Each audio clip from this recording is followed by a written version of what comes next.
नमस्कार दोस्तों, आपने मीडिया, सोशल मीडिया और न्यूज़पेपर जैसे प्लेटफॉर्म पे इस मैप को देखा होगा। यह नए भारत के संसद भवन में लगा एक भित्ति चित्र है, जिसे पूरे भारत में अखंड भारत का मैप कहा जा रहा है, जिसमें गौतम बुद्धा की जन्मस्थली लुम्बिनी से लेकर पुरुषपुर, सौवीर और उत्तर प्रदेश जैसे प्राचीन शहर दर्शाए गए हैं, जो वर्तमान में नेपाल और पाकिस्तान का हिस्सा है। दोस्तों, इस मैप को देखकर पाकिस्तान, नेपाल और बांग्लादेश जैसे देश भड़क उठे हैं। आइए जानते हैं भारत की संसद भवन में क्यों लगाया गया ऐसा नक्शा और अखंड भारत के बनने से लेकर के टूटने तक की कहानी। मातृभूमि को नवीन प्राण चाहिए, नवीन पर्व के लिए नवीन प्राण चाहिए। दोस्तों, इस भित्ति चित्र में शामिल देश की बात करें तो इसमें नेपाल, पाकिस्तान, बांग्लादेश, नेपाल, म्यांमार और अफगानिस्तान का कुछ हिस्सा शामिल है। जिसे देश पाकिस्तान ने कहा भारत का यह कदम विस्तारवादी सोच को दर्शाता है, तो वहीं बांग्लादेश के विदेश मंत्रालय ने इस नक्शे पर भारत से स्पष्टीकरण की मांग की थी। नेपाल की राजधानी काठमांडू के मेयर बालेंद्र शाह ने इसके विरोध में अपने ऑफिस में ग्रेटर नेपाल का मैप लगाया है।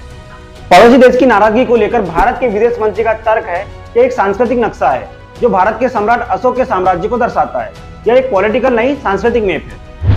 भले ही भारत ने इसे सांस्कृतिक मैप बताया हो, लेकिन अखंड भारत का कॉन्सेप्ट हमेशा भारत में चर्चा में रहता है। अक्सर ये चार मैप आपको गूगल और इंटरनेट पर सर्च करने पर मिल जाता है।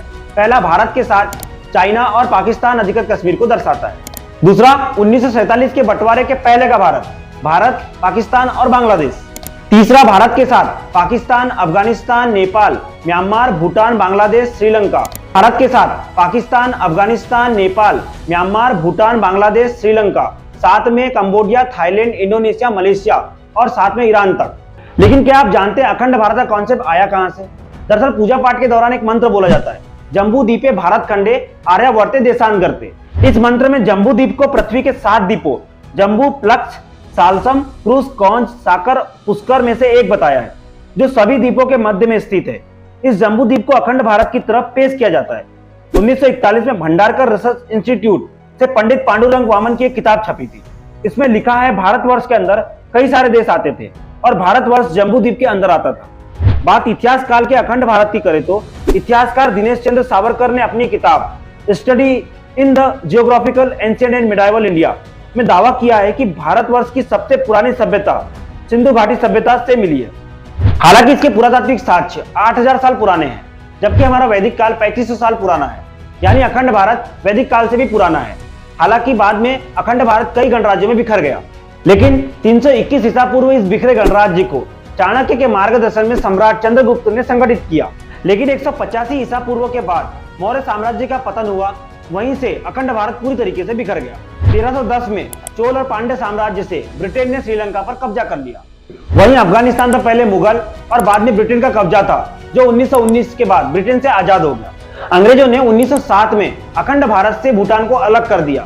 वहीं 1937 में वर्मा भी भारत से अलग हो गया।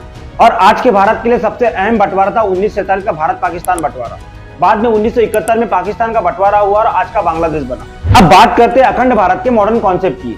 1924 में स्वतंत्रता सेनानी वीर सावरकर जब जेल से बाहर आए तो उन्होंने अपनी किताब माई ट्रांसपोर्टेशन फॉर लाइफ में अखंड भारत का जिक्र किया। आरएसएस के अखंड भारत का विचार के जनक भी वीर सावरकर ही माने जाते हैं। सावरकर ने 1937 में हिंदू महासभा में कहा था हिंदुस्तान को अखंड रहना चाहिए। इसमें कश्मीर से लेकर रामेश्वरम तक और सिंध से लेकर असम तक शामिल है। सावरकर के इस सपने को बीजेपी और आरएसएस पूरा करना चाहती है। हाल ही में कुछ महीने पहले आरएसएस ने अखंड भारत की एक तस्वीर जारी की है, जिसमें पाकिस्तान, बांग्लादेश, अफगानिस्तान, म्यांमार, श्रीलंका और तिब्बत शामिल है। आरएसएस इस संयुक्त क्षेत्र को एक राष्ट्र मानता है, जो हिंदू संस्कृति समानताओं के आधार पर बना है। दोस्तों, जिस देश और उसके समाज की संस्कृति वसुधैव कुटुंबकम पर आधारित हो, जिस देश ने पूरी दुनिया को शिक्षा की सबसे पहले यूनिवर्सिटी दी, उस देश का इतिहास से जल्दी धूमिल नहीं हो सकता। आपको यह अखंड भारत का इतिहास और भविष्य के भारत का कॉन्सेप्ट कैसा लगा? कमेंट सेक्शन में जरूर बताएं।